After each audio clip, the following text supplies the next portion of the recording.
Alright, I think we should be live.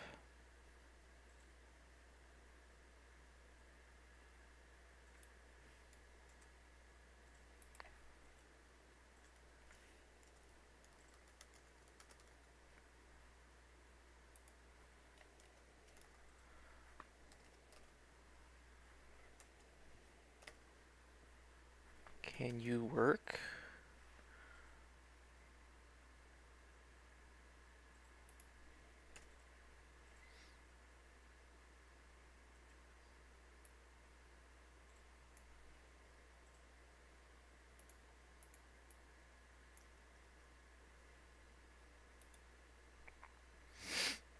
Alright.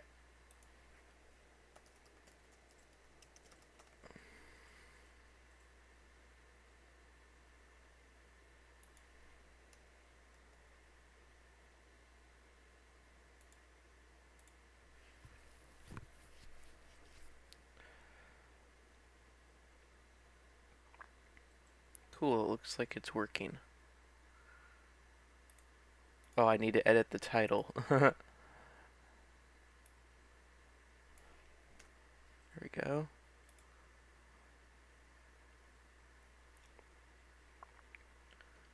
We should be good.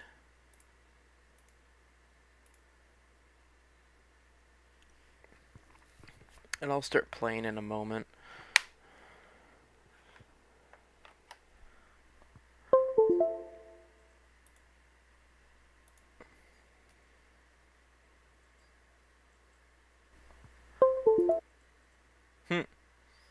Okay.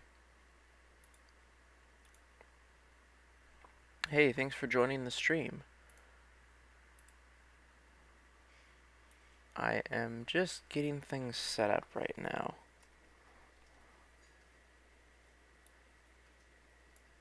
Actually, it should be like that.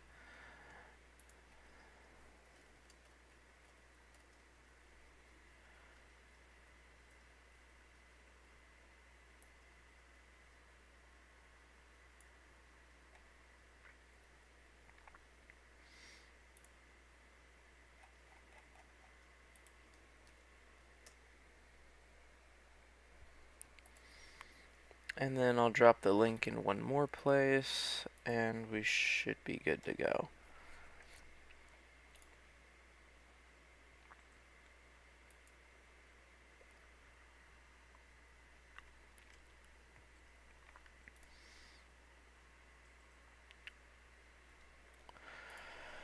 Alright, let's get started.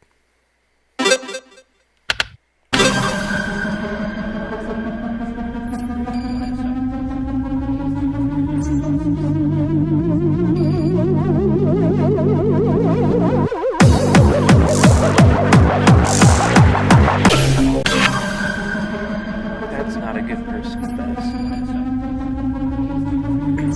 I've actually played the triangle level that vibrates like that.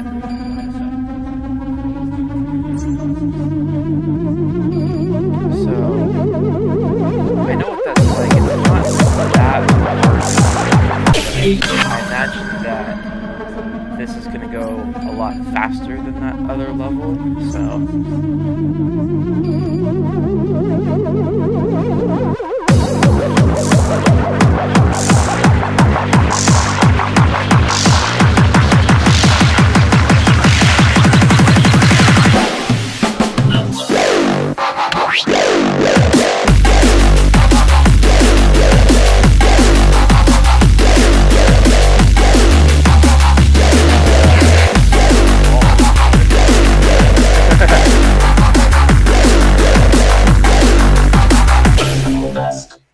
Okay. Oh, I know why that is. I can really only turn down the game audio, so...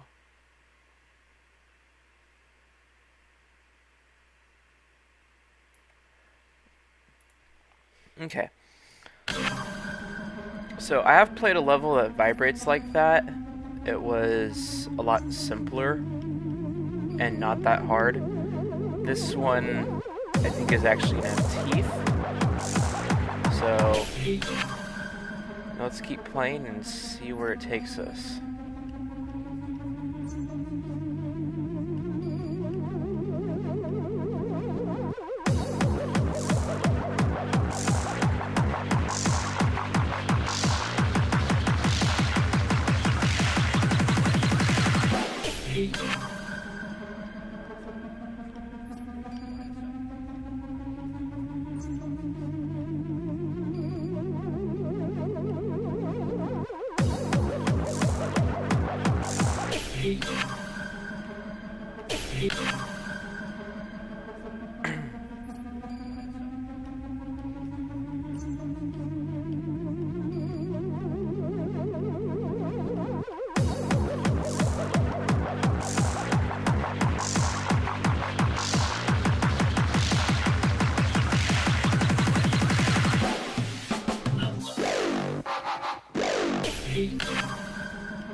Keep going too early.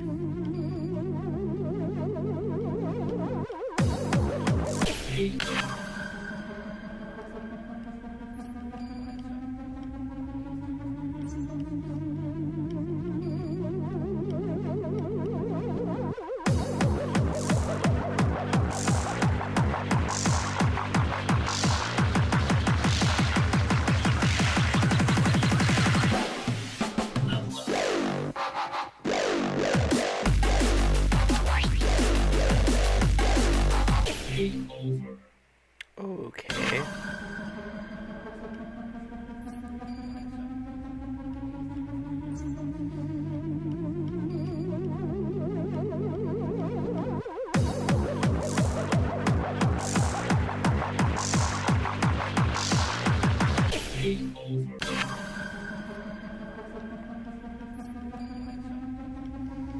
Strange how it just kind of got stuck.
The 50-point mark on this, I believe, is 50 seconds, so we want to at least do better than that before moving on.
Yeah, it would be nice if I actually had enough time to cover that distance. What the heck?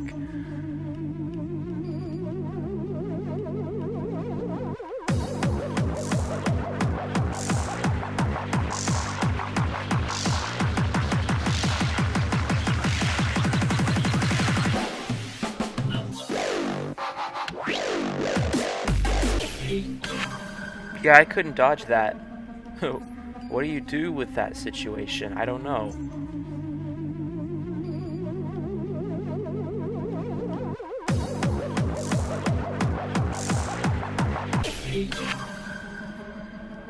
So then, of course, to avoid that, you need to go early on stuff, and then you get killed by walls that are where they shouldn't be.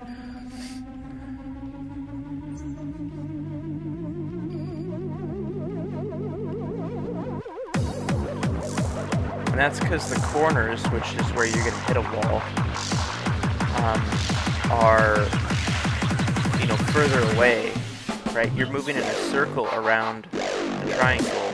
Those corners are really far away, so you're going to end up landing under those where you would have landed over, say, the midpoint in the length of the triangle.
Okay.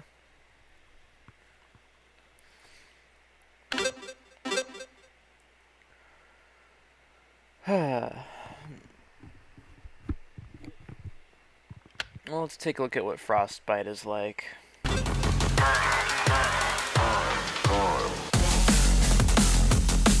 Oh, that is annoying.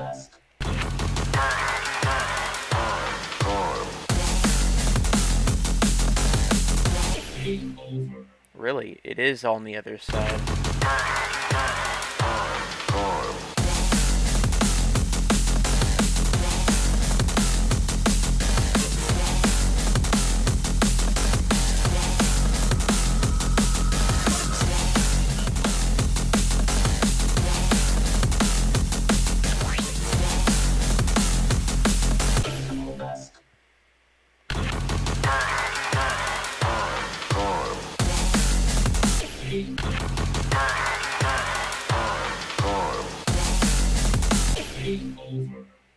Wait, how is I supposed to get all the way over there?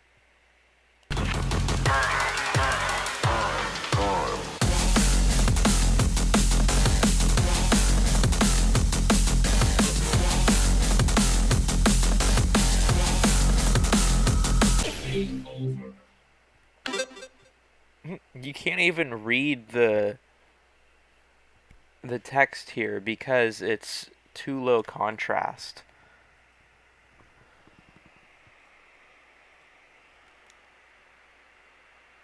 There, finally. I have to tilt the screen to a weird angle. 22. Thanks.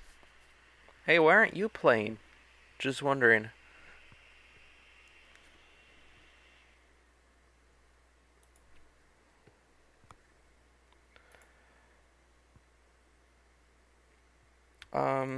I want to see what the expected scores are for this.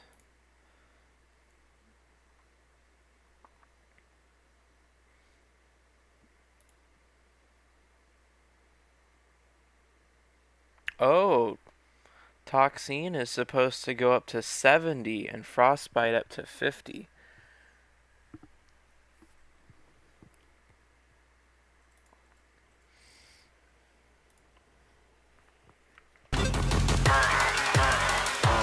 Yeah, I'm not so sure about 50 on this, because this is just kind of stupid.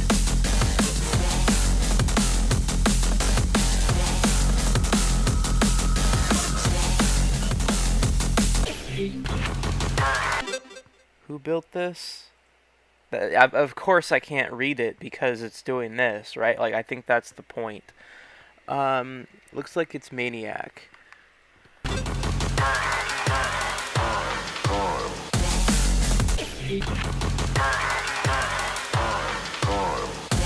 And actually, I could have switched to a different level and I would have been able to read it. Because it's on the level itself. Like in the menu, not in the sidebar on the left.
Seriously? Can you have at least some consistency about where the thing is?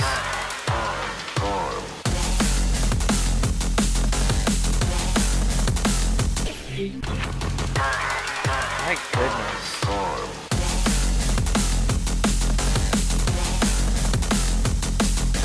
It's in a superposition of, and then when I actually read it, like when I actually have to maybe interact with it, it's always going to be right where it kills me.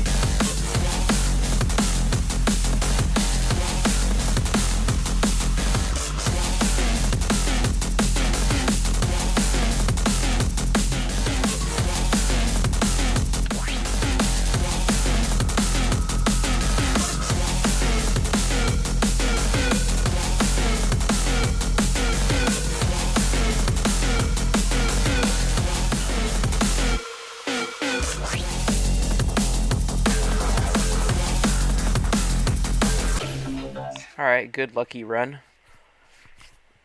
Let's go back to this and get 70.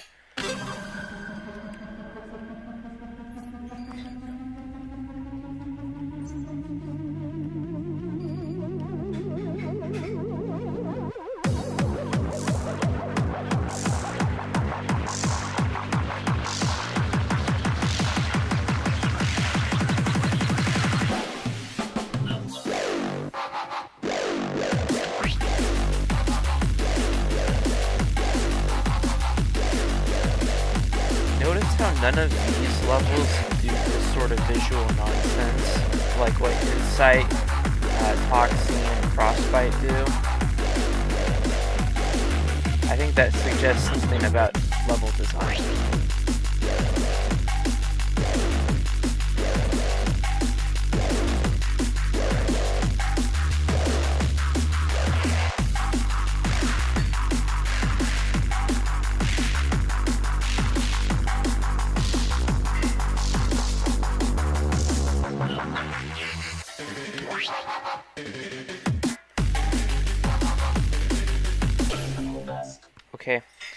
Went the wrong way, survived, and then confused myself, because, of course.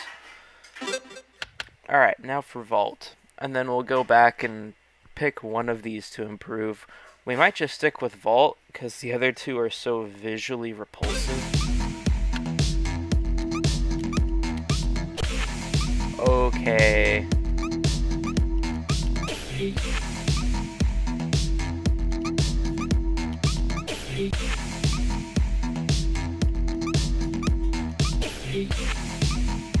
Seriously?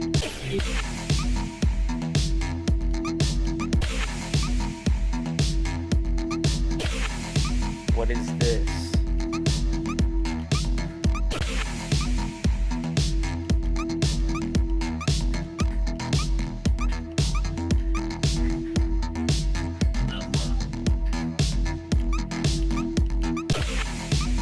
Cool, I love it when it goes the opposite direction of what I tell it. How is anybody supposed to score anything on this? Especially when the controls start going in the opposite direction of what they're supposed to. Like, a lot of the times when I'm rotating, that's what I'm dying to, is the controls just deciding to go in reverse. You can see how I caught it on those last couple of swaps. Like, the controls, they are reversing on their own, I swear. Oh good, it didn't do it that time.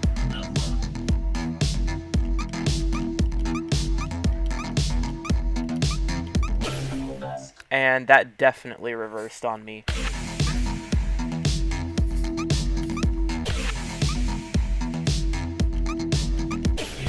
Cool, go the wrong way, good game.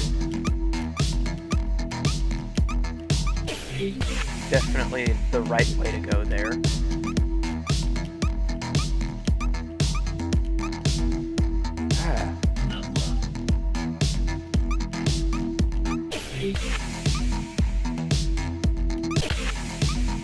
Suddenly this tournament doesn't seem so fun anymore.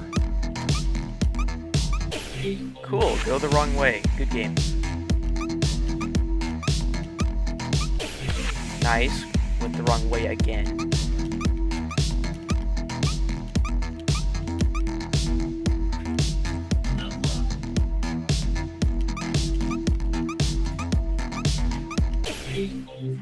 Why?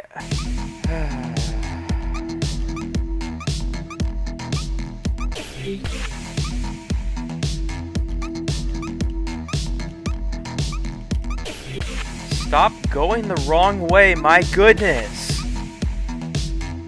The controls keep reversing, it's so annoying.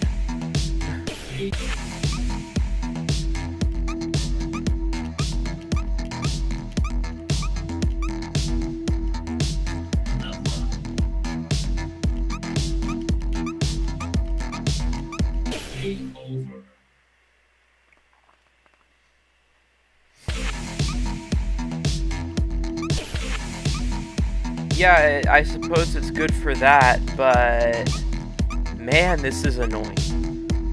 Because it keeps changing what direction goes which way, and I can't cope with that. Like, which trigger do I hit to go clockwise, right? That keeps changing every time I swap. Actually, like every other time I swap, because of course. Of course it wouldn't be consistent.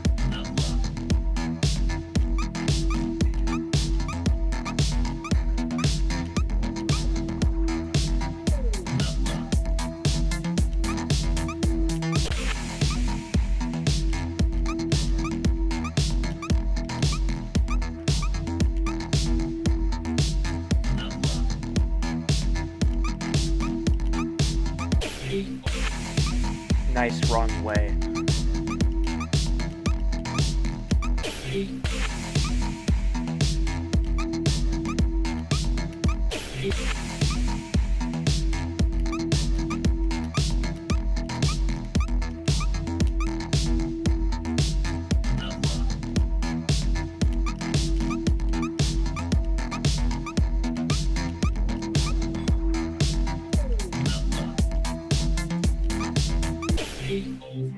cool, goes the wrong way.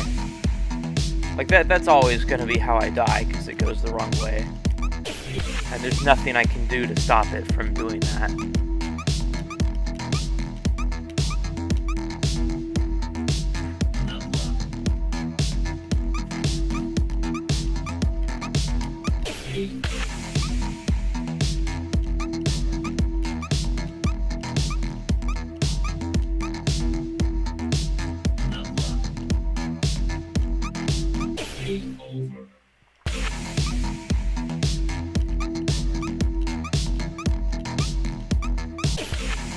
Okay.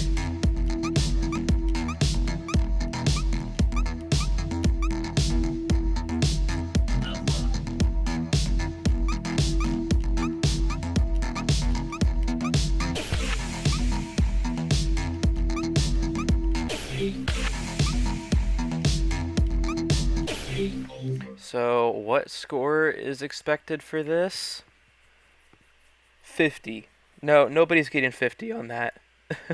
Because it keeps swapping what direction you need to rotate. So, like, you can't beat a level where it's changing the controls on you randomly like that. It's like, what's my best? 20, right? I don't even have 25 points on this.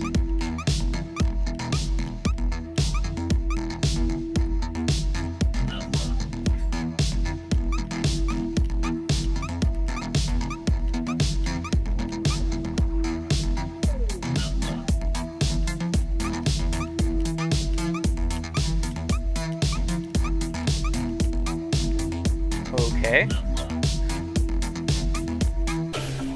Nice. Go the wrong way. Like, I literally hit the trigger to go counterclockwise, and what does it do? It goes clockwise.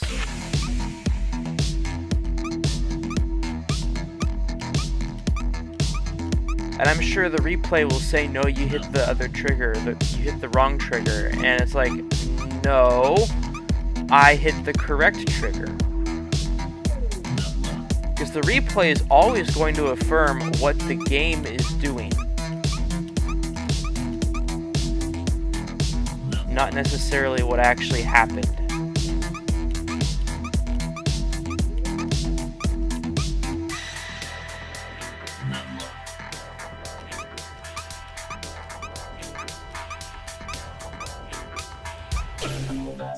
Okay, maybe 50 is possible. If you get like an easy pattern like that.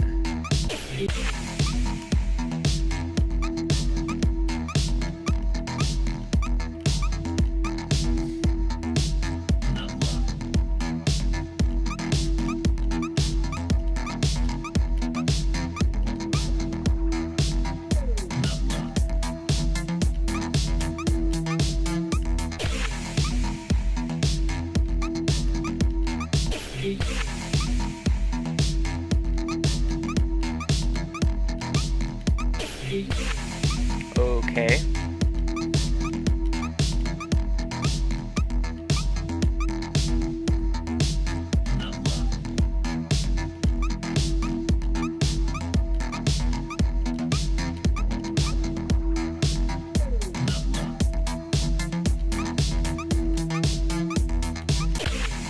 Nice.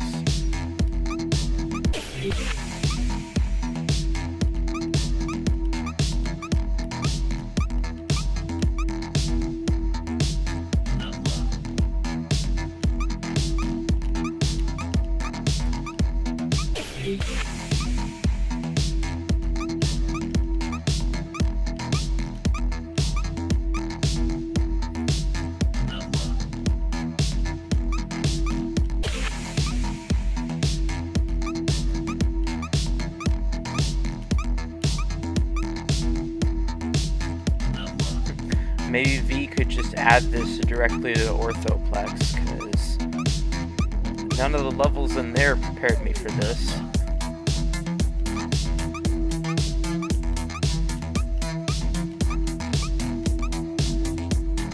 I get it, there's only 2 levels, but they do more interesting stuff.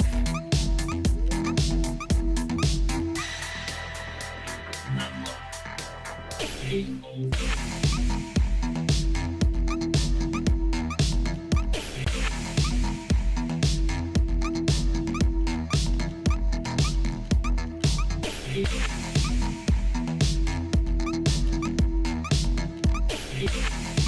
love it how it keeps going the wrong way. Like,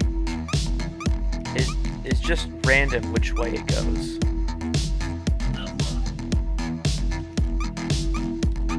Yeah, I know, right? That's why I mentioned it.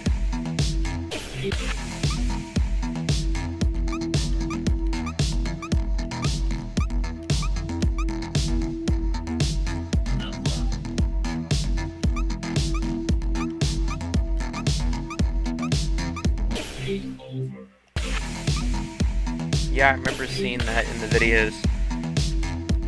Now what it does is it just gives you a thick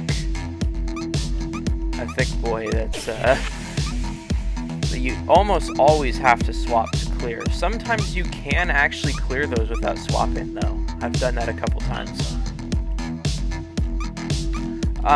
It does have a couple of indicators, right? So the whole screen will flash light or dark based on whether the background is light or dark. And then something I only noticed recently was that the hexagon in the center will turn completely black or completely colorful to indicate that that's there, in addition to the flash over the whole screen. And once I realized that, it became a lot easier to dodge them because I had a much better visual indicator than just looking for the walls or trying to notice a quick flash.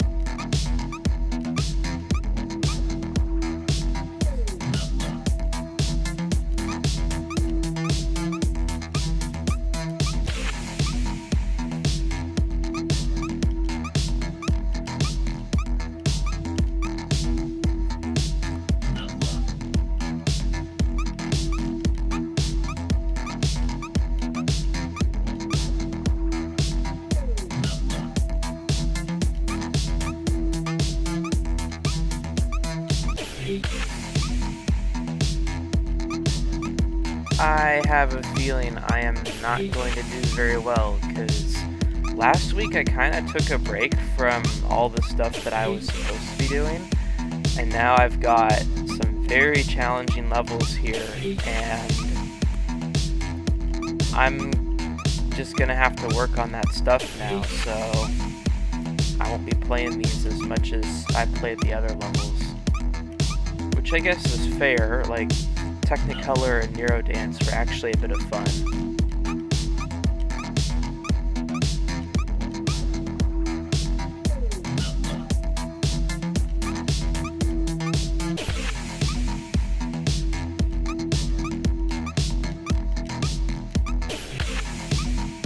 On my controller, I use X to swap and select and restart. It's not forced restart. I had Square doing that, and then I accidentally pressed it, and I'm like, nah, let's get rid of that. So, because X is both swapping and restarting, sometimes what will happen is the game will look like it just restarted on its own because I tried to swap, but I was a bit late. But I was early enough to where I didn't actually see myself crash. Sometimes it looks like, you know, the wall is actually still a fair distance away from my character, and that I feel is a little bit of baloney, but that is what's going on here. Originally I wanted to have focus be select, but that just breaks the level menu.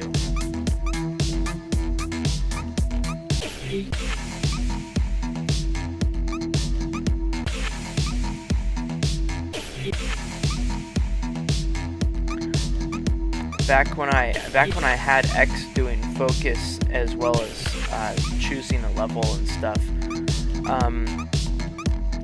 I was wondering why every single level was pointless from the Pack. Because at that point in time, I was only playing Cube Pack. I wasn't interested in Hypercube just yet.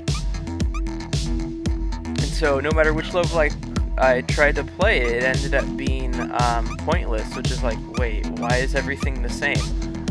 It's because Focus does that, you know, fast transition on the menu, right? It changes it to a per pack sort of movement.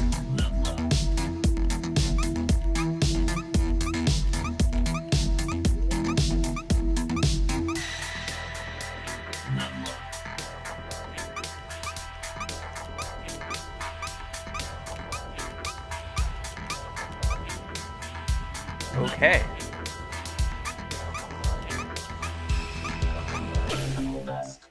Oh, come on.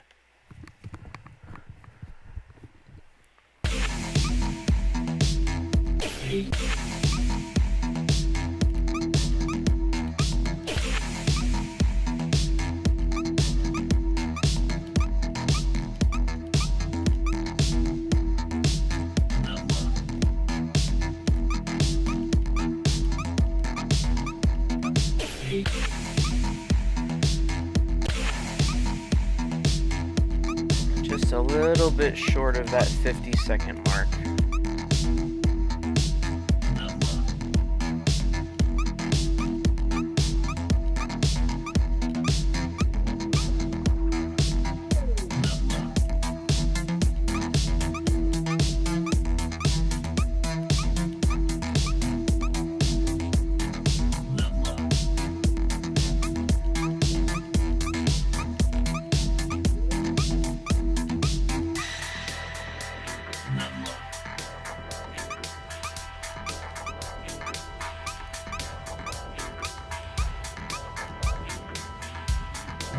Well, that just kind of worked.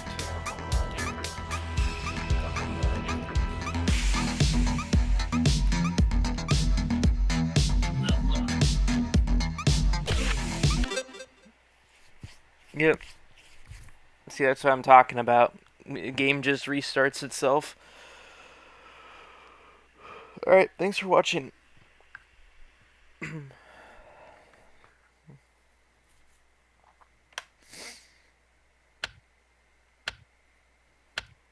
Alright, so what do we work on? We got minimum on all of these, just by a little bit. So if I had to guess, probably try and improve this one.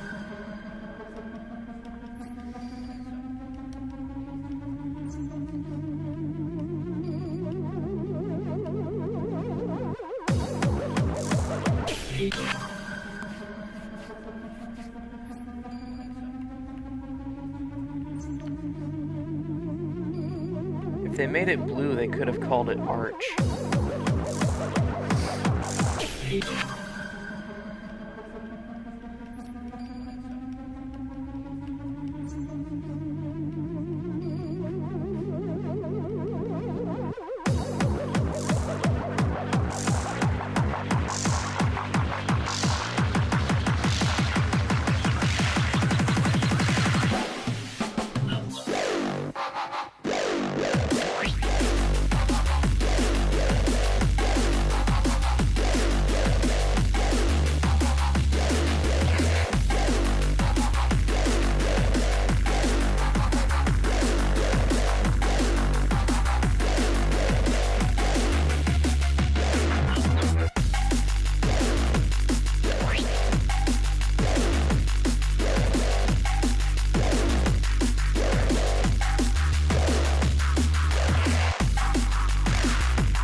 Imagine having swap on a triangle.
Really?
Yeah, it's kind of hard when you don't really know where things are.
Oh. When did it start desyncing from the background?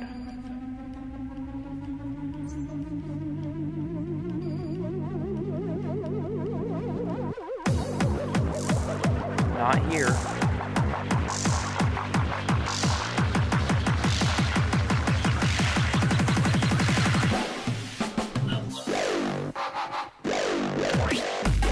Right there.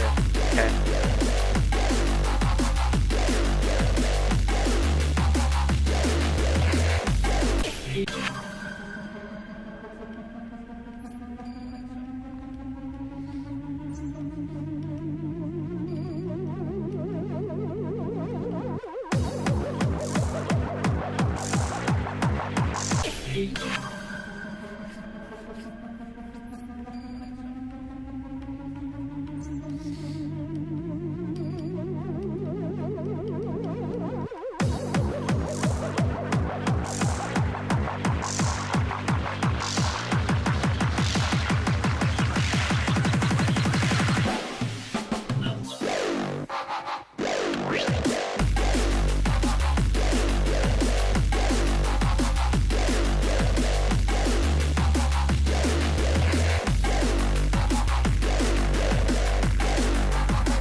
Cool, just get stuck for no reason.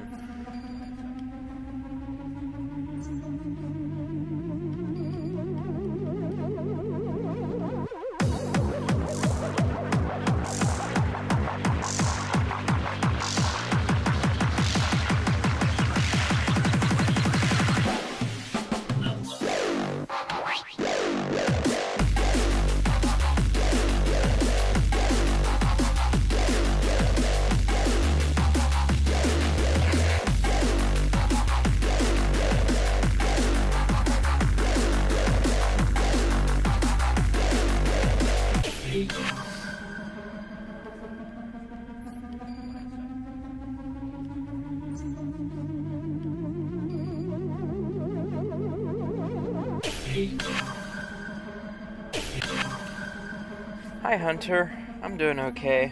A little bit repulsed by this week's levels, but I cleared the 50 points mark on all of them, so that's a good start.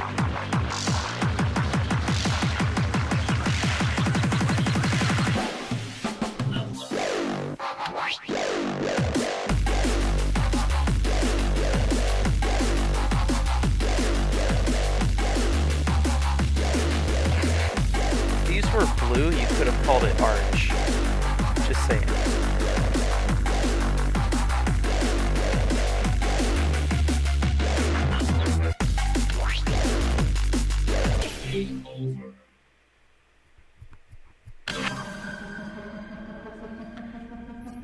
Yeah, Volt has a massive learning curve to it. I think my score on that's around 52 or something.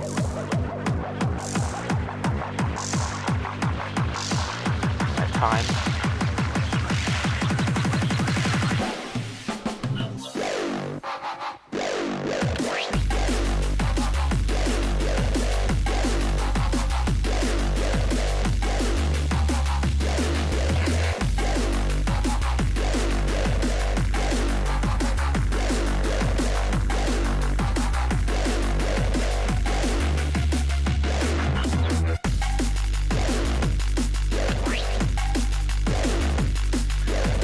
So with my Neurodance personal best, I got that last night. My previous best was 136, so I got a 31-second improvement on that.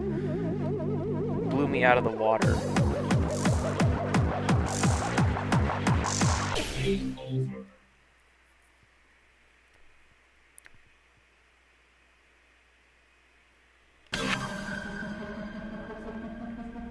Dang.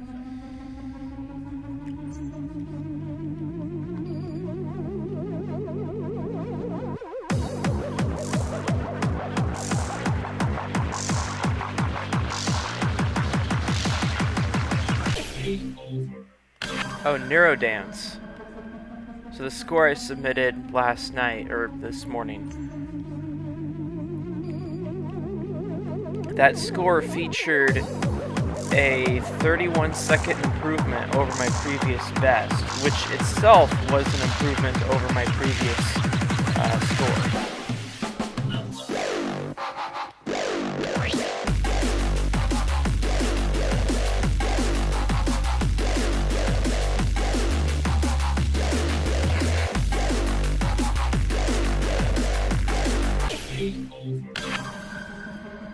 Yep.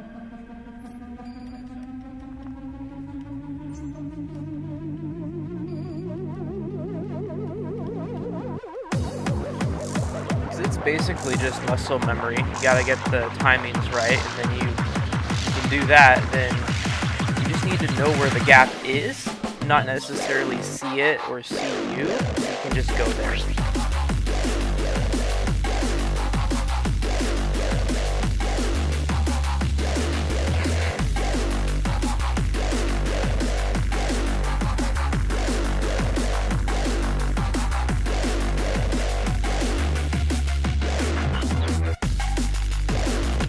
Suddenly the skew doesn't matter so much.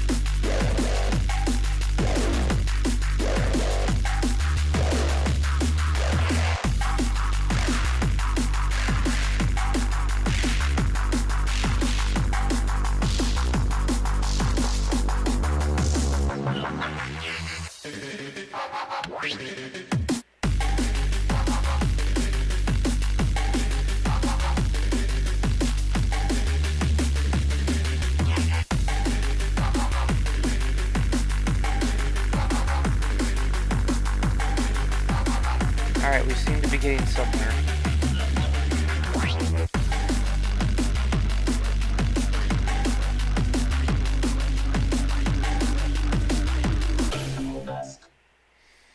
$95.5. Thanks. Yeah, I think it was like third or fourth, third, and fourth. Somehow got third overall.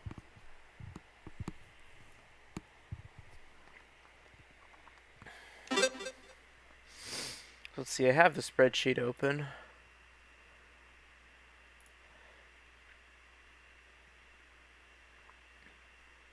So Neurodance obviously got third there. And then, yeah, I got fourth on Technicolor. Same with Insight. I worked on those levels a lot. I don't think I'll be able to put the same amount of time into these ones this week. Probably not next week either, because I do have stuff I need to be working on.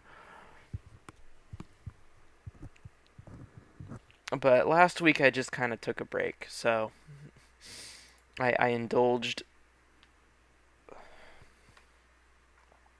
But come to think of it, a lot of my time setting was actually done like within maybe 30 minutes of starting to play, and then after that I just kind of couldn't keep going.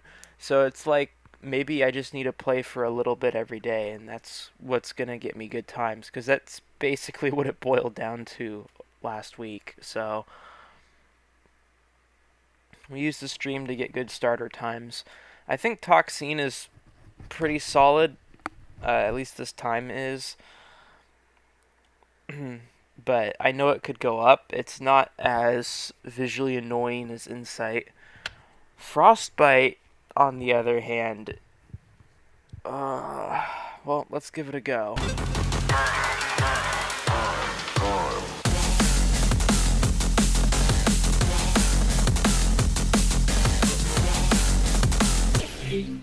where even was...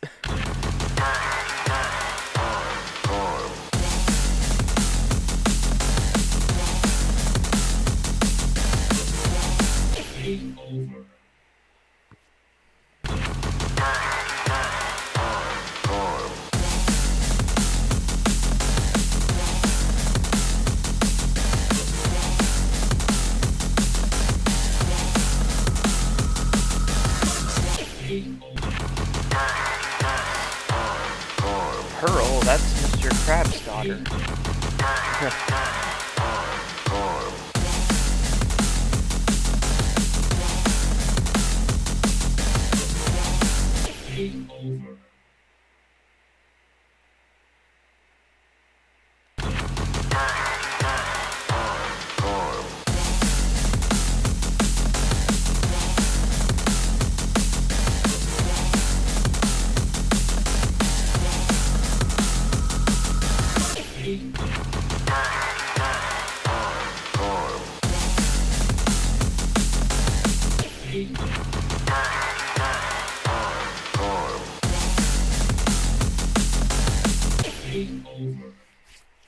It's like, seriously, make up your mind. Last time I went early, this time I went a little bit later. Like, what do you want?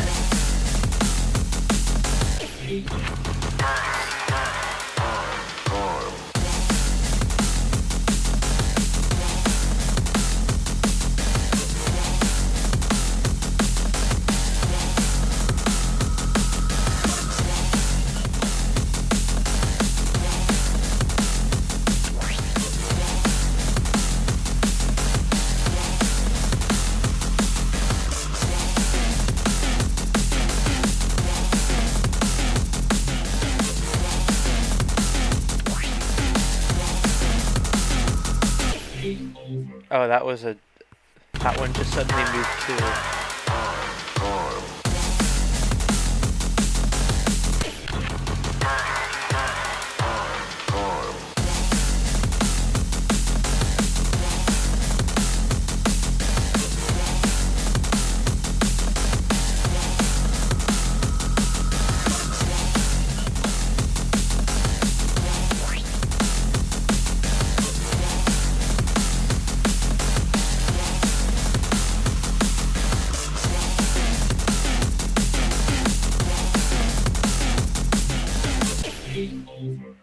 So, oh, I hit the chat.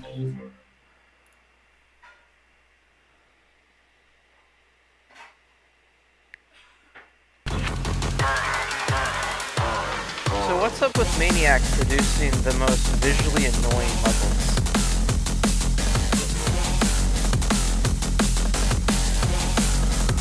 He made this and he made Insight.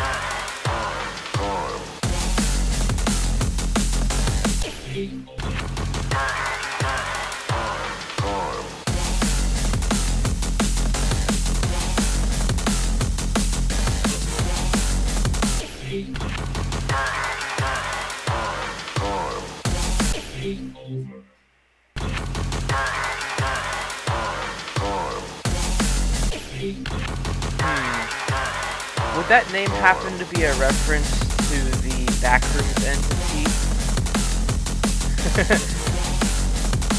The Backrooms has party doors.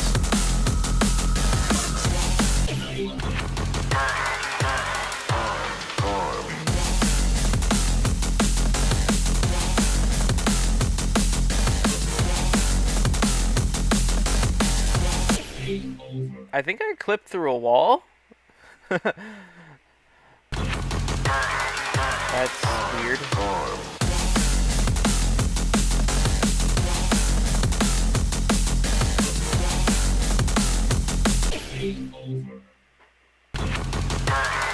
Oh, okay.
My understanding of backrooms lore is that the partygoers are one of the entities you do not want to go anywhere near.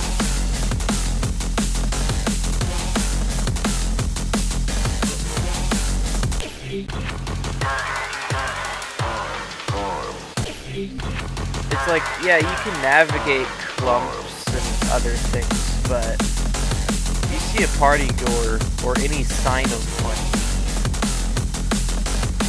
just leave.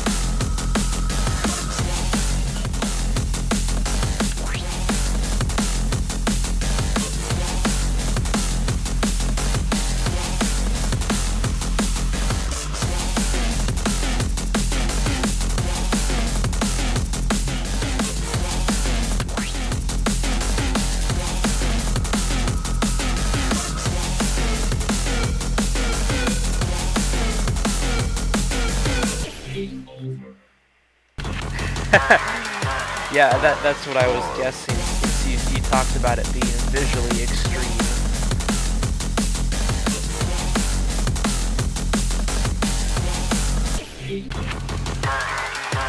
That means they're probably related, but again, only maniacs know.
Yeah, I think I went the wrong way. Oh, imagine if you could change the stars to snowflakes. That'd be pretty cool.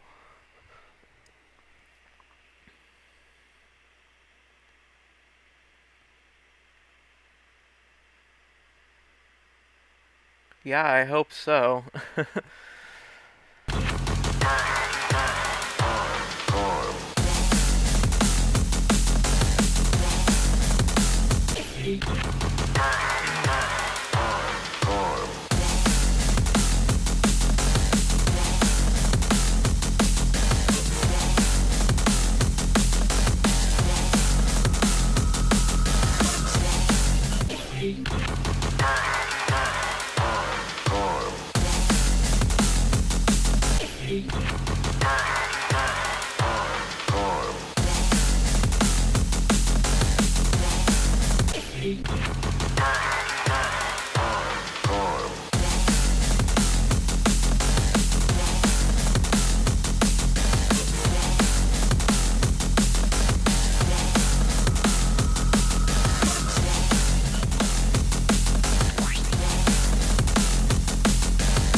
I think we'll come back to this.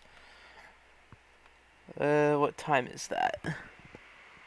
55? I can't really tell. There we go.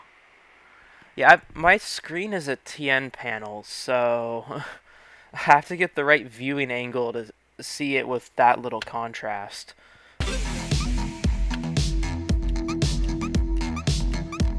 It's almost like maybe I should check the JSON file instead.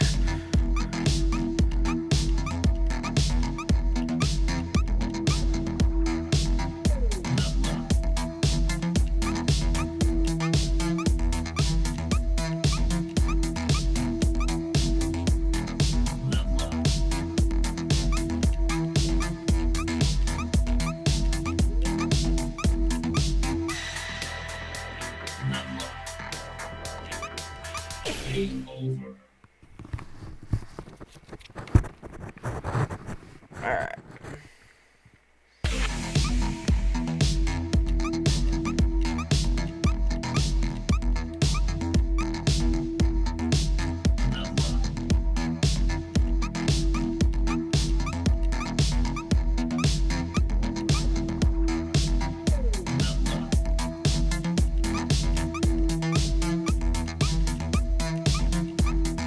I don't know if there's any way to set the color scheme for the menu and have that be separate from the level. Because that sure would be nice. Insight was also really annoying to read. And sometimes you actually had to because the time would be dark when you died.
Let's see what this is like.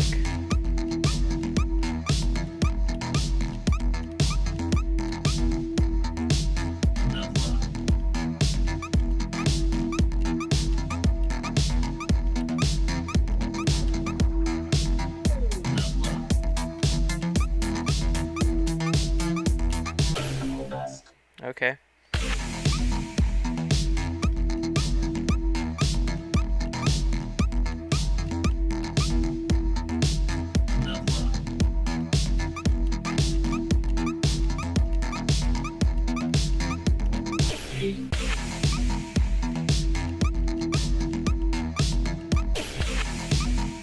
Good old rotate the wrong way.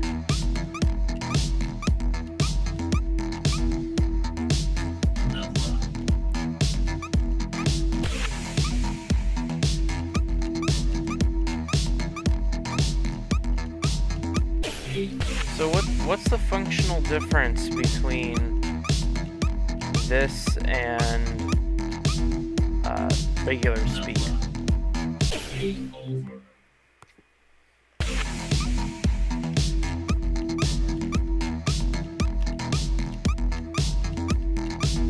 So could Division 1 and Division 2 actually,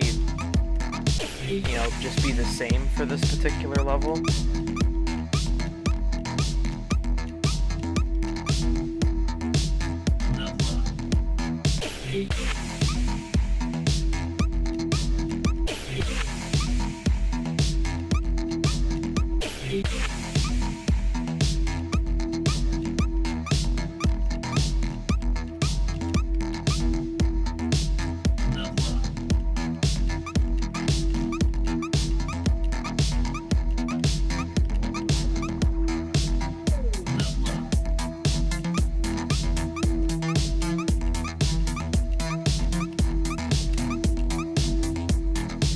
Okay.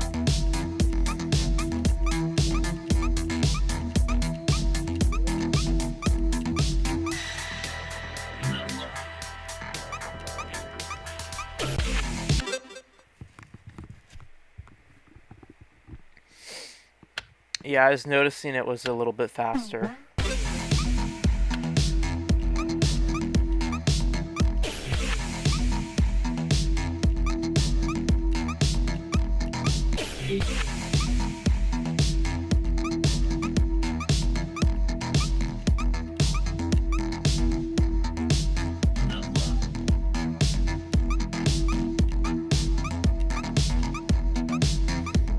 Yeah, I understand. Having built some Geometry Dash layouts, the more you try to increase something, sometimes it just degrades in quality a lot. Because what happens is you get used to what you had built, right? And so then you build upon what you're already accustomed to, which can then turn it into a poor experience for somebody who's just trying out your level for the first time. And that's where impressions are made.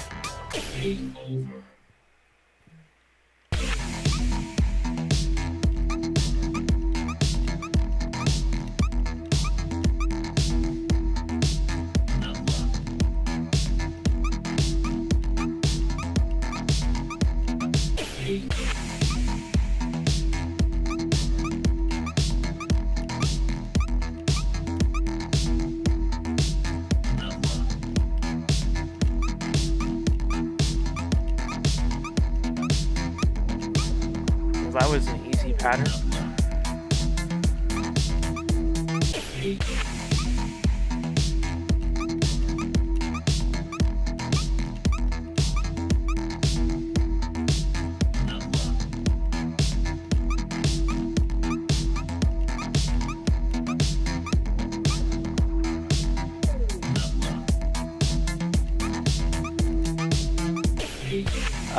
That's not the way I went.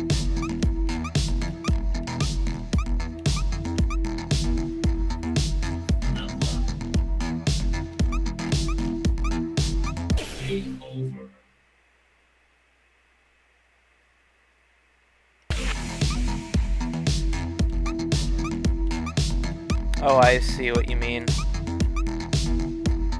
Yeah, that would get really confusing really quickly. I mean, honestly, that might actually be a really good Division 1 pattern. Fake walls? Okay, now that's getting a bit much.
How much different is it in the newer releases?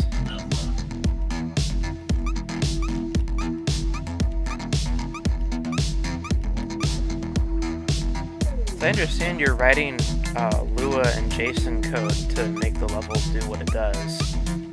It's not like you're using a graphical level editor.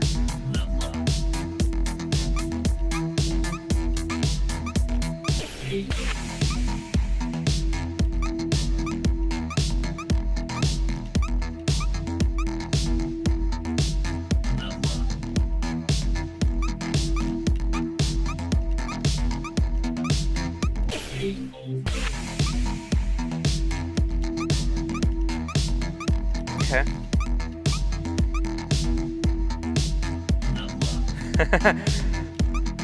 Really leveraging that programmatic side of it, I see.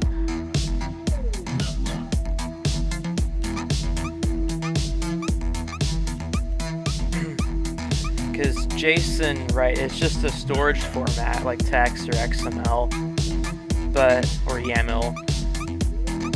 But Lua, that, that's a programming language. It's like Python and stuff.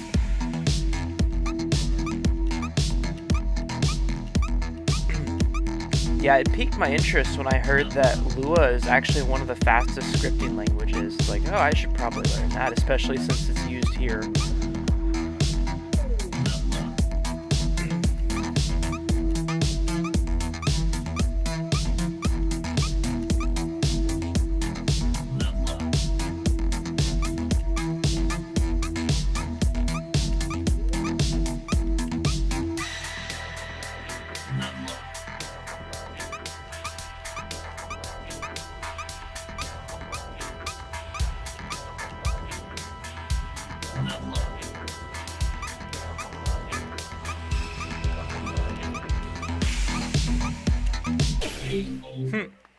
That swap was very effective.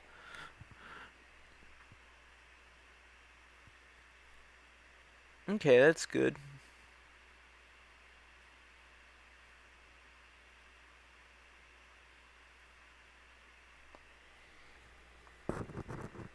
Oh yeah, that makes sense. So I should try getting into that.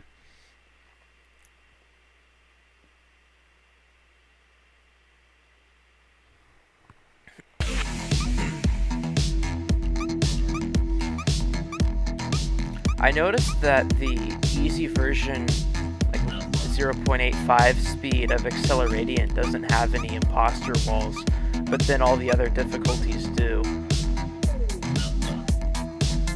That actually threw me off because I was only playing the easy version for a little while. That's when I got like the second place score. My first video on it. And so then when I went back to playing at the normal speed, in fact, actually I hit an even higher speed, that kind of threw me off dealing with those imposter walls, but I got used to it pretty quickly.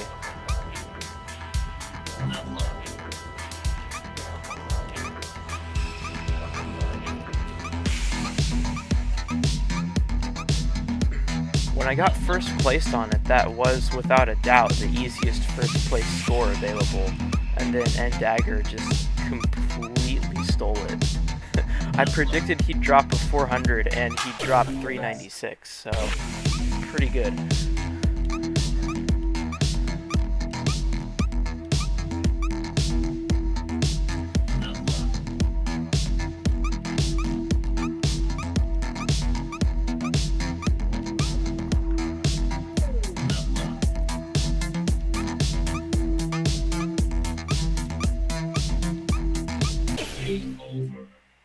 Wait, I got 66 without even realizing it. That's funny.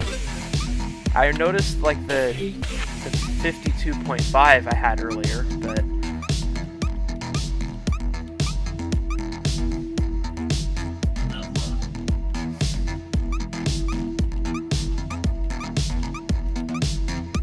yeah, you just kind of reach a flow state in this one and keep swapping.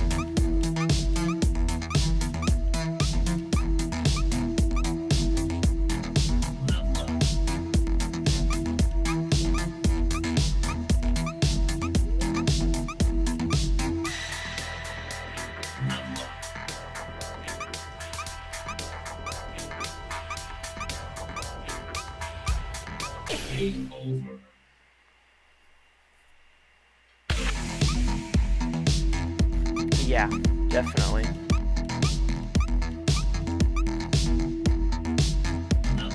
And that's actually a really good thing, because if doing the swaps and turning in the correct direction becomes second nature, then you actually stand a good chance of getting really far.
Oh yeah, I keep doing that occasionally.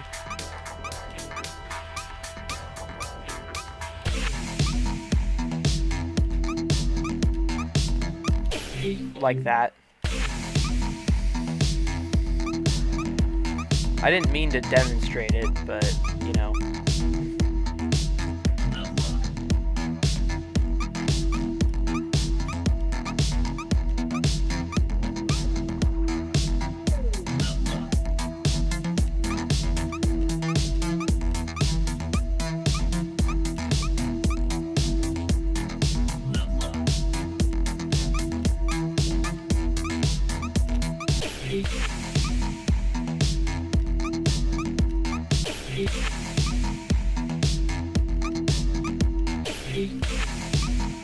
My thumb tried to hit the button, but it didn't go down all the way for some reason.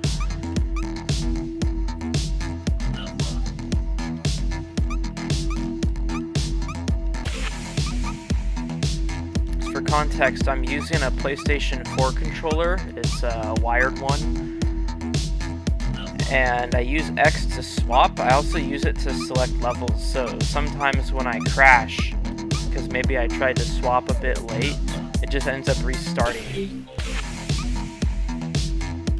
And then I bound the triggers using the Steam controller layout to do left and right movement.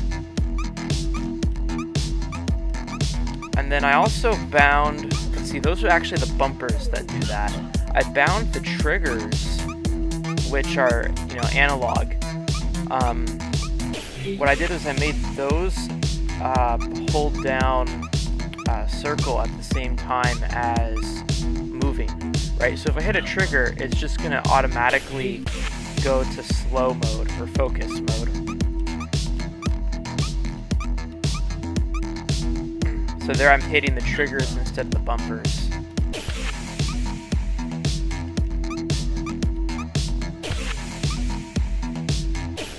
Yeah.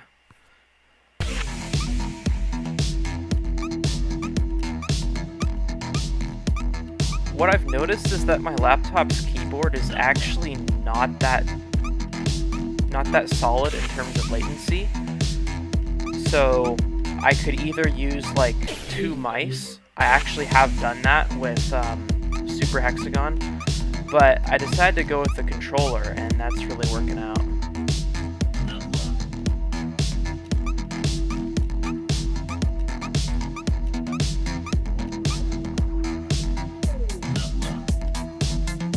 Of course, getting that to work on Linux was something else. I had to get a program called QJoypad and then bind all the buttons to keyboard presses, and then bind those keyboard options to what I wanted in Open Hexagon, and then finally I was able to play on Linux.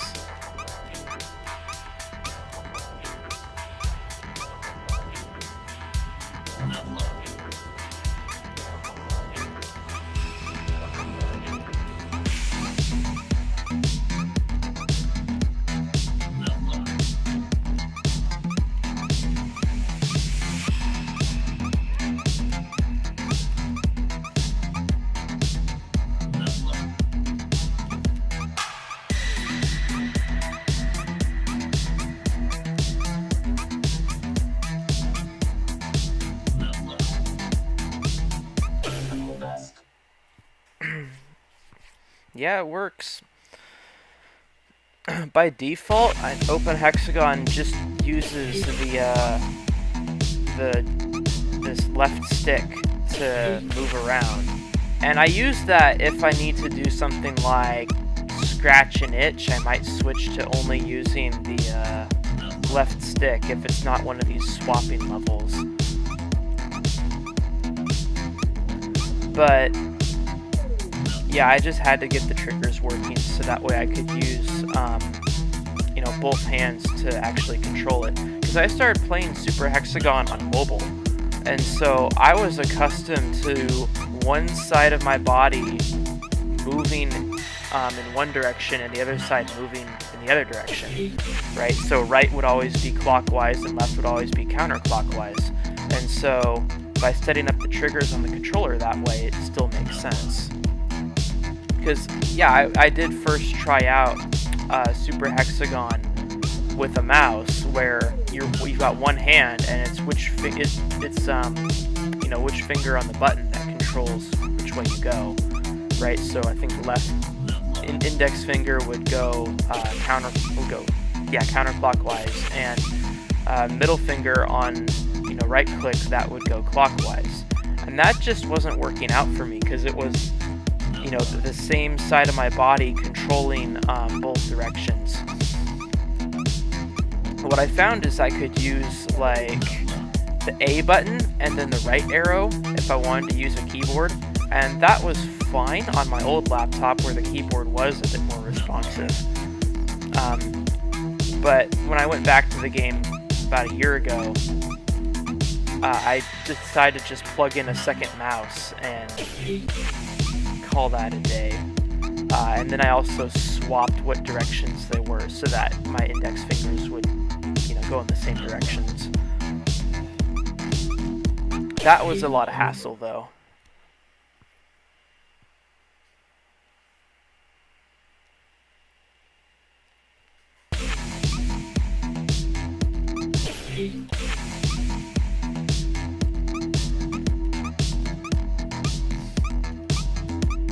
Yeah, I think so.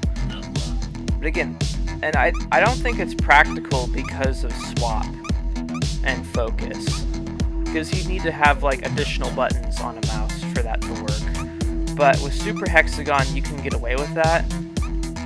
If you got two mice, then you're actually set, right? Like you can have one for each hand and it'll behave the same sort of as like two-handed play on mobile. And I actually preferred that over the controller for a while, just because I was using a mouse with a very low click latency, and so that actually gave me a bit of an edge. But ever since playing on controller so much for this, it's just, yeah, I'll use controller for this kind of game now.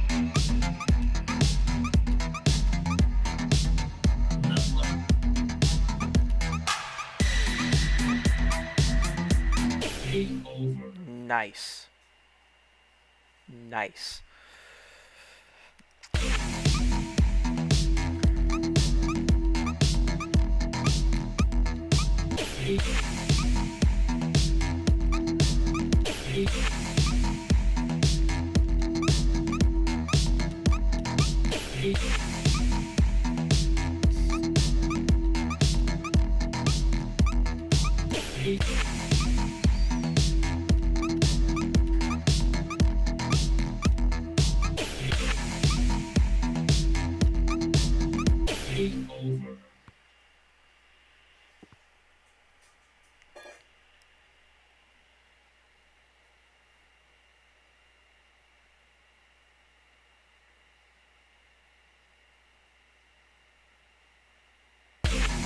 Yeah. So, wait. You were using the arrow keys on your keyboard with your left hand? That sounds a little bit backwards.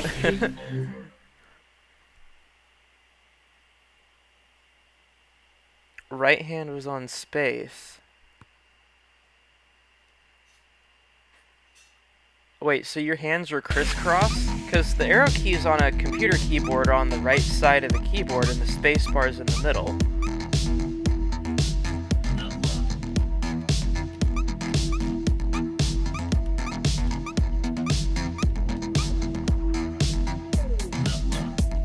Or we're using like WASD for movement.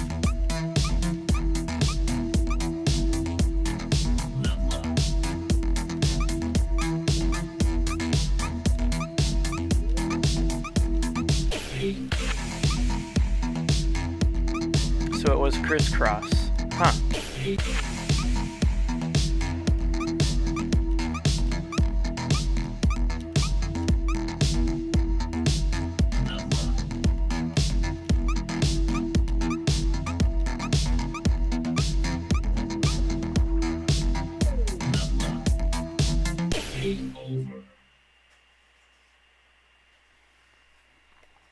I see. That makes sense.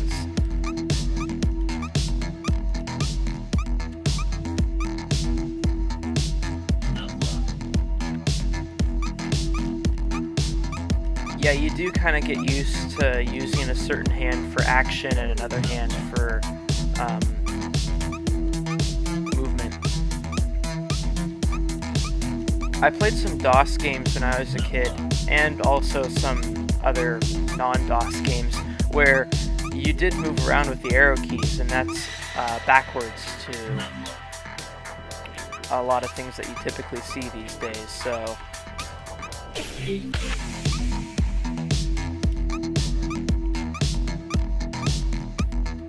it kind of set like the wrong precedent for when I started to play Minecraft back in like 2011. But I just adapted to WASD because it made sense, right? Like, you had access to way more keys with your hand over there, and you kind of needed that because the other hand was on the mouse.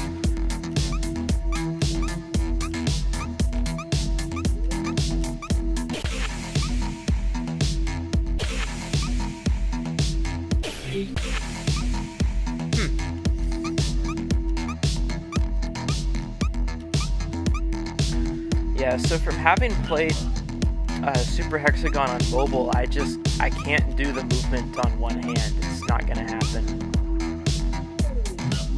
And I feel like the controller has really just been the solution to that, because I've got an index finger, which is my most responsive finger for each hand, controlling the directions. So that should give me like maximum accuracy, provided that I can just hone that as a skill. Where it gets weird though is swap, because that's what my thumb is having to do, and the thumb is not so fast.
Yep.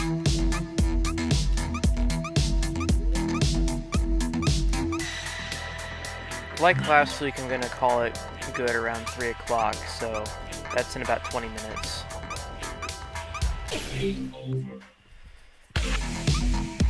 So I have to prepare for a day excursion. I'm gonna be going canoeing on a lake.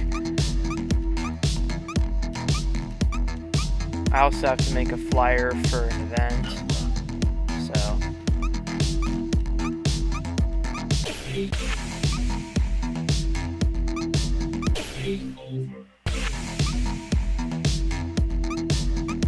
I know, right? I was trying for something like that last night and it just wasn't working. You kind of just have to stop playing after maybe 30 minutes once you're reaching your limits. Maybe play at most 3 times a day. Because you have to come in fresh every time.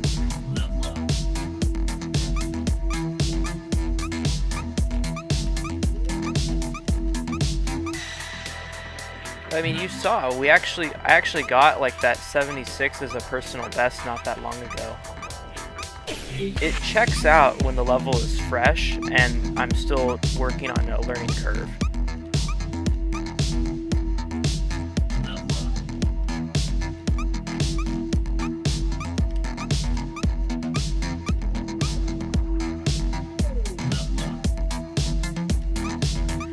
Sometimes I put on like a podcast or something and listen to that on my phone, and then play a level, and I might get a personal best like 40 minutes in or something like that.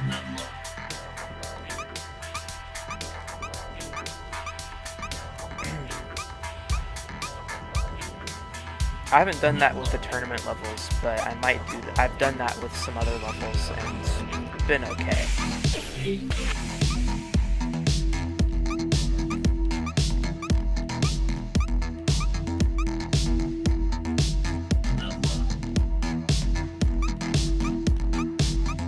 I should work on incongruence. That's the one achievement I don't have.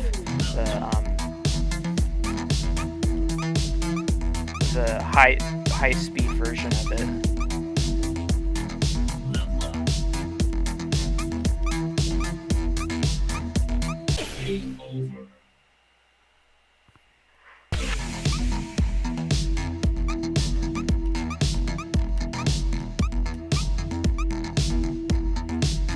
Yeah, that makes a lot of sense.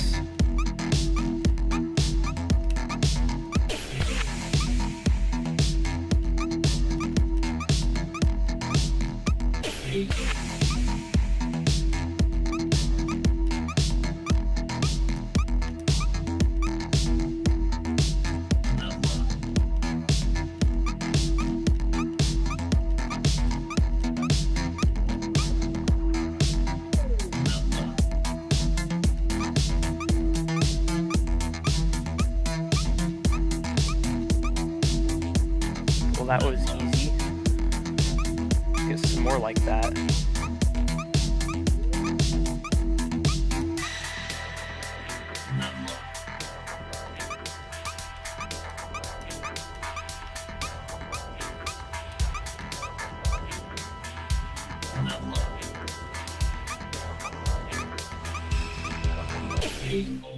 Yeah, certainly had enough time to dodge that one.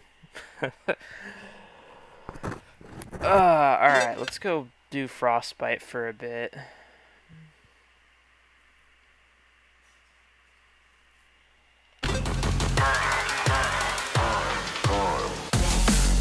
Yeah, GD can be like that.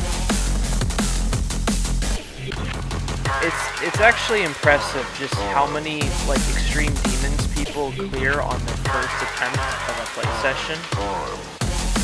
It's like it goes beyond Benford's law as to that.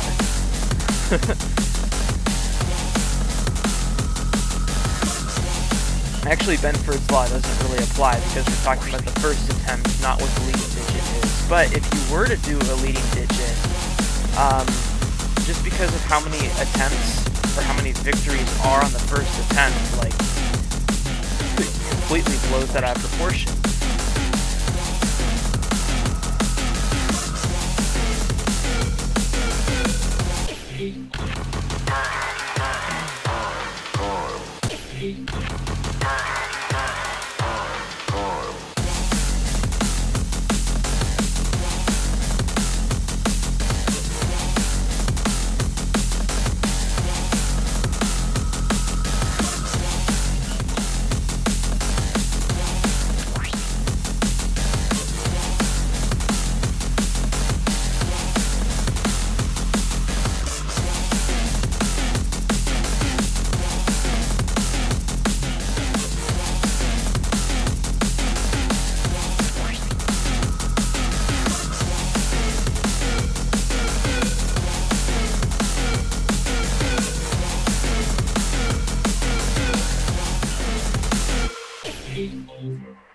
Was that a double?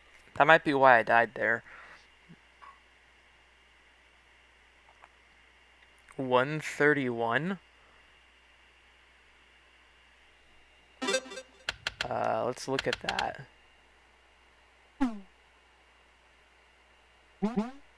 I guess it's gone at this point.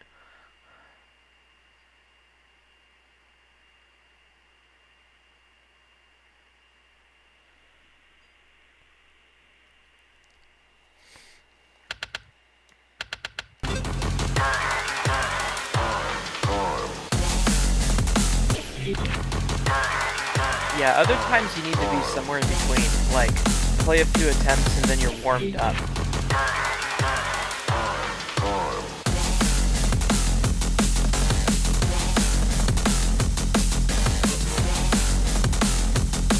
I did a bunch of that with the joystick. It's actually funny how I crashed once I switched back to triggers.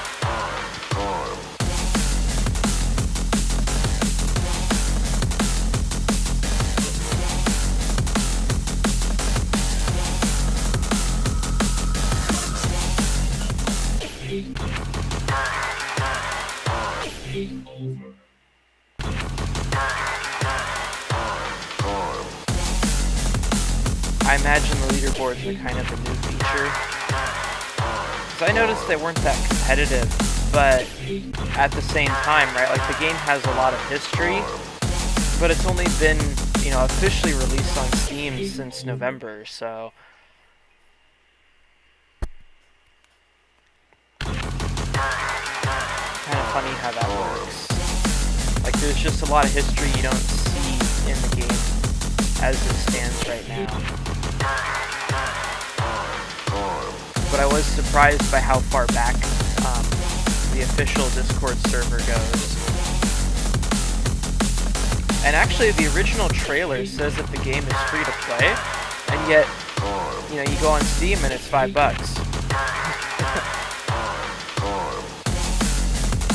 And that's fine, right? I think that that's worth supporting the developer for. I know Steam takes a 30% cut of it, so it's not as good as a direct donation.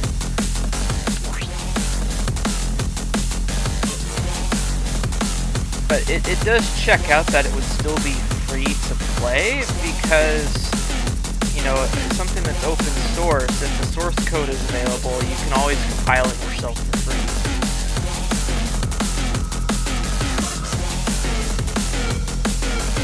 Fortunately, it doesn't appear that cryptographic compilers are a thing, or could be a thing.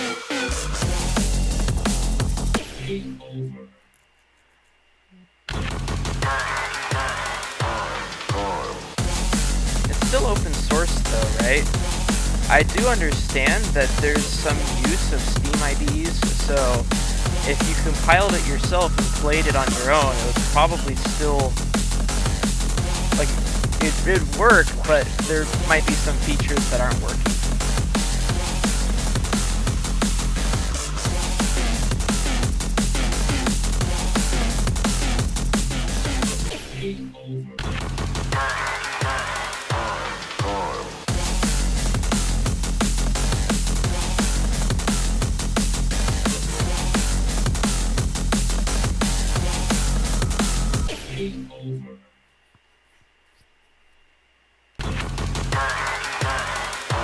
That's pretty far back.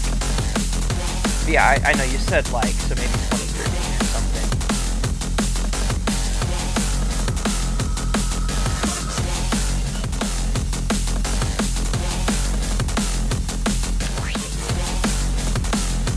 You sure have stood the test of time, challenging players, you know, new and young alike. New and young, yeah, that makes sense.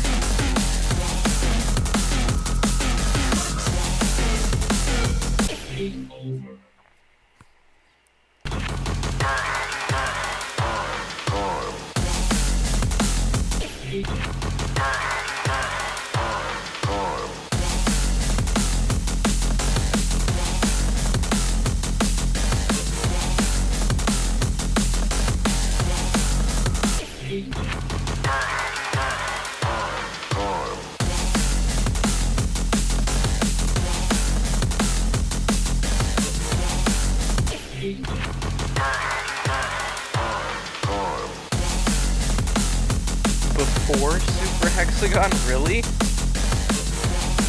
I thought it was based on Super Hexagon.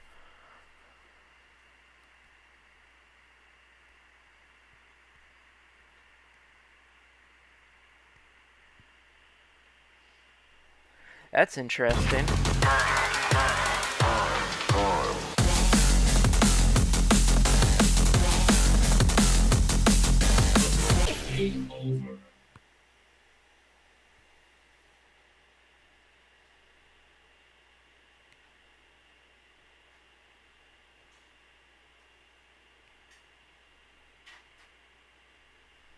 Huh.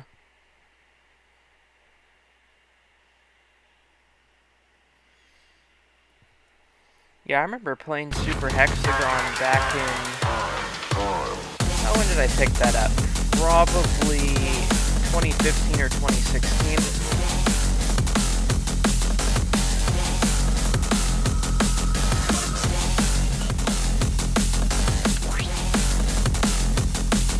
It probably helped that Super Hexagon had a mobile release, and that's where I started playing it. That'd make it more recognizable.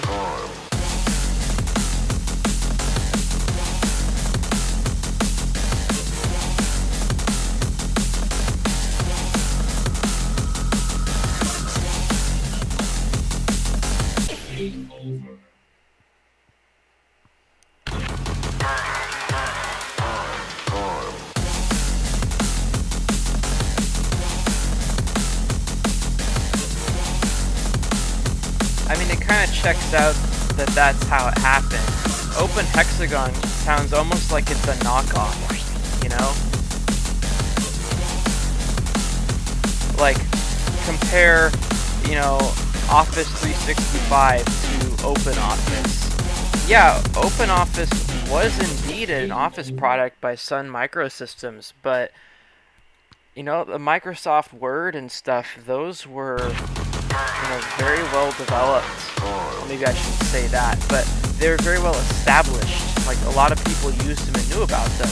And so they were kind of leading on features. And of course, you know, people knew how to use them. So you try and switch to something like OpenOffice, and maybe it doesn't have all the features, or you don't know how to do something, and so you kind of look at it as if it's this product that has less in it just because you can do less with it through a lack of experience.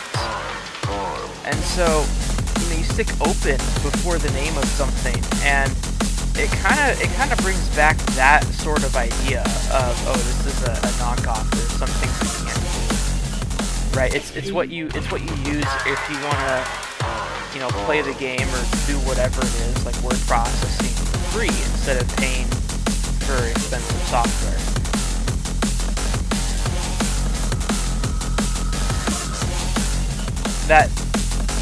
That mindset is like very wrong in the sense of like the Free Software Foundation and the GNU Project. Really should be an attempt to make, like, there really should be an attempt to make these programs, you know, more user-friendly and such, so that it becomes obvious that they are the superior product, sometimes even the original product. Yeah. I mean, that's basically what the Impossible Game by Fluke Dude was. And in that case, it was very obvious that Geometry Dash was based on the Impossible Game.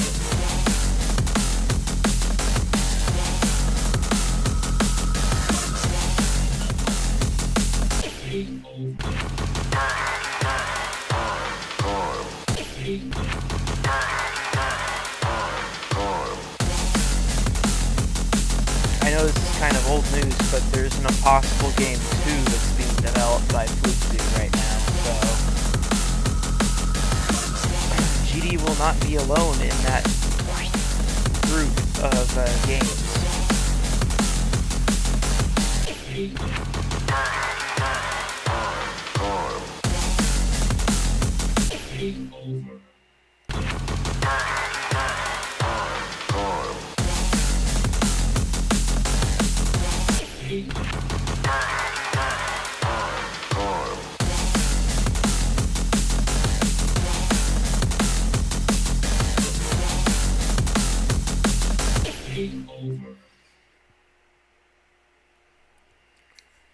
Yeah. It's not gonna lose anything. Oh. I'm guessing that's some kind of timer? Alright. Let's try this at the higher difficulty. See, how badly I get my butt handed to me. It's actually playable. Well, alright, maybe not.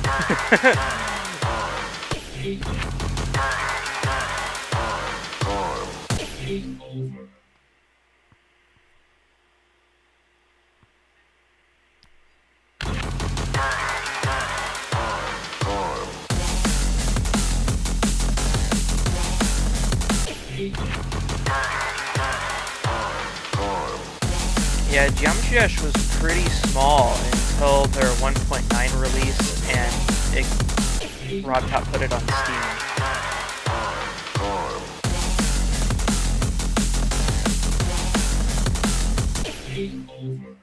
Yeah, that's definitely harder. Let's see what this one is. Yeah, that's a lot faster, actually. Wow. You cannot get away with going the wrong way here.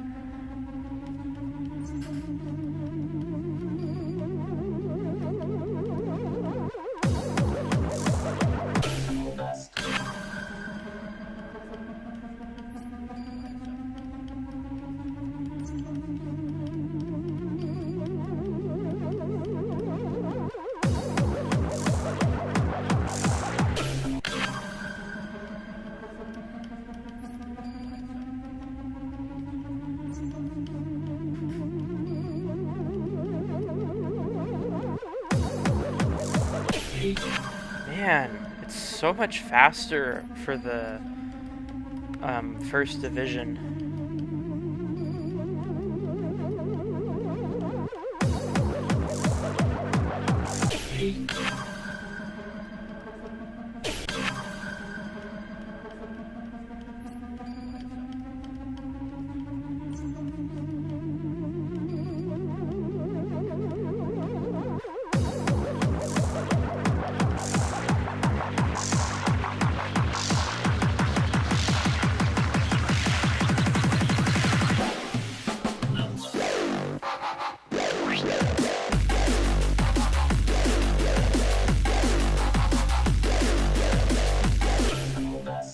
Okay.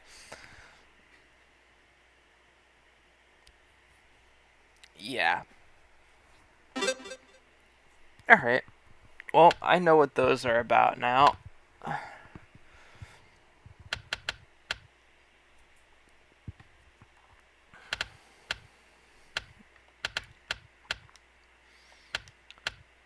don't know, let's just give this a quick shot before I call it good. I'm probably not going to get anywhere because I'm playing this game for 2 hours at this point. That's the wrong difficulty. Yeah, there we go. That feels about right. I'm getting my ass handed to me.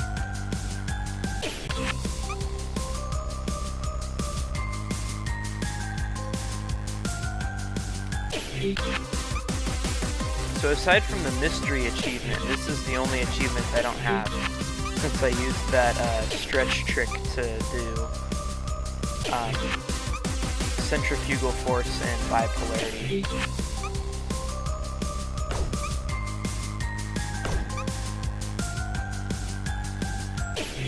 What makes this really hard is that you just don't have a background that's telling you, giving you additional feedback as to where you are in relation to the walls. And you can't really have that kind of background because the shape is changing all the time.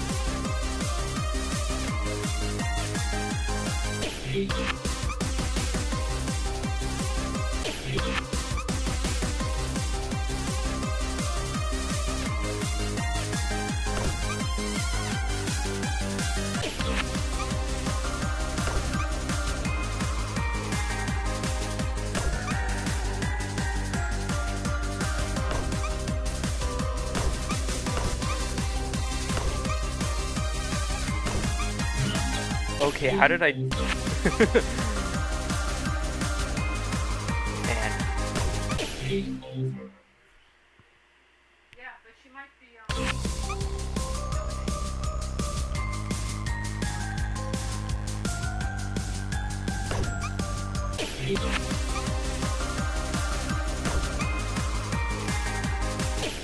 What I find weird is that this achievement is just way harder than any of the others in the game.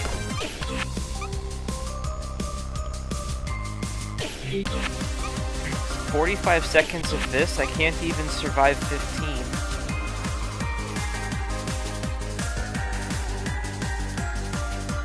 And then of course, having, square to hexagon is a pretty easy pattern, but most of the time you're going to get something harder than that on, subsequent levels.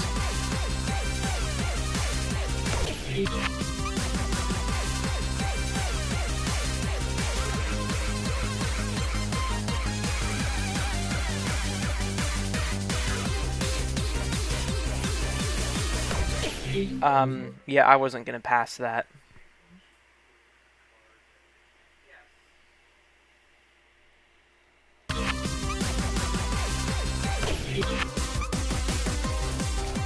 Yeah, honestly, for this level of difficulty, I could see 30 seconds being a reasonable achievement. And even that's kind of pushing it compared to the others. Like, getting the achievement for Massacre, that was easy. 30 seconds on that and I'm good to go, I think it was. Let's see. Yeah, 30 seconds. That's what I ended up getting on it. Now, getting Commando 1.5, that was a lot of work. And the original was also a lot of work.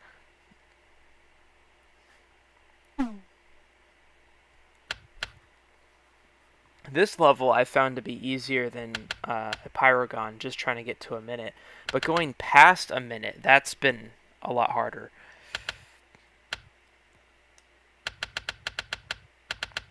Let's see, I think it was G-Force. Yeah, G-Force is surprisingly difficult for its achievement here.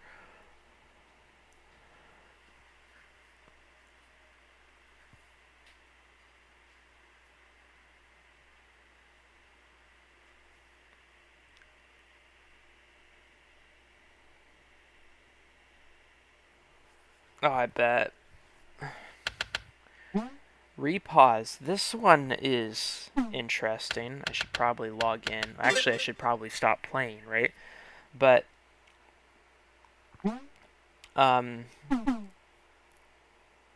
yeah, this one's alright.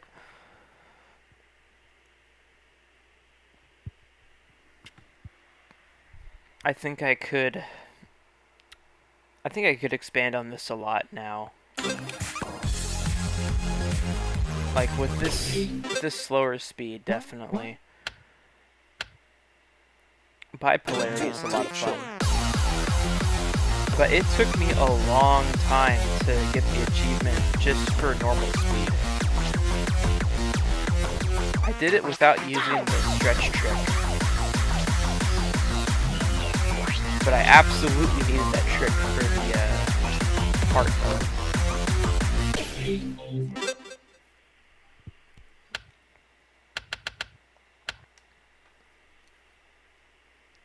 This one's a lot of fun. There we go. This is what kind of reminds me of Toxine, but it's way easier. So I have a video of that. This one gets interesting because it does like sudden, very fast rotations. Oh, I know. There's no leaderboards for it, so I imagine those two would be at the same time. But I've done a minute on the normal speed.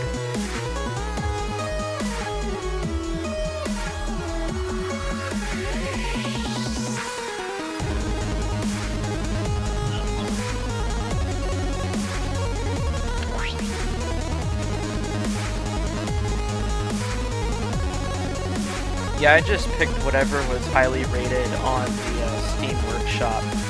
I haven't explored user-made levels that much.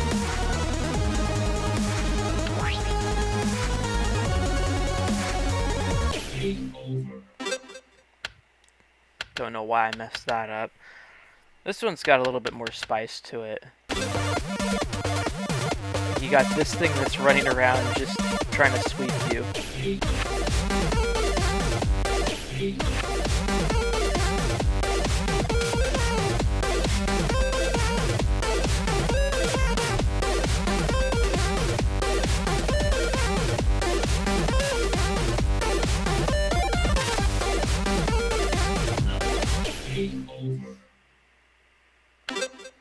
Yeah, that's what it looked like, remastered. This one is one I've been working on a lot.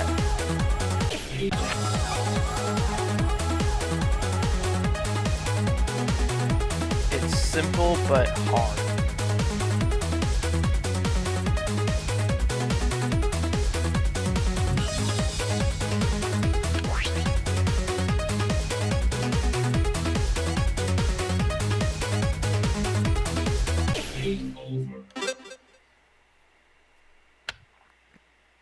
Alright, and then this one I found from Ndagger.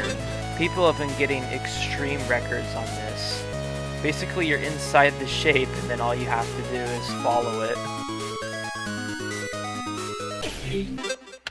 And then there's another one in here where I have a massive score. Yep, this is it.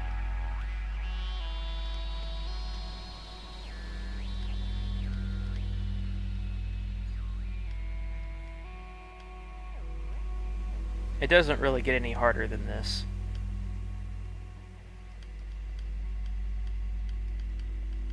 But yeah, this is a big pack with a lot of interesting stuff. Like, I know I showed off the web level last week.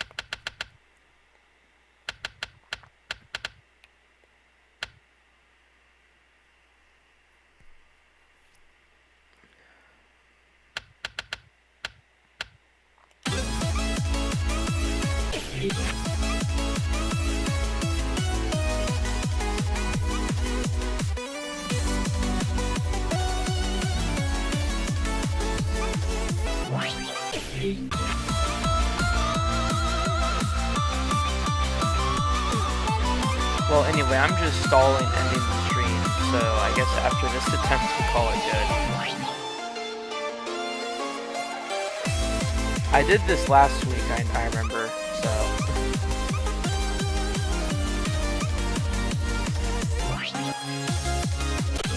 Alright. Well, that's good. Thanks for hanging out and watching, and I'll be doing this next week.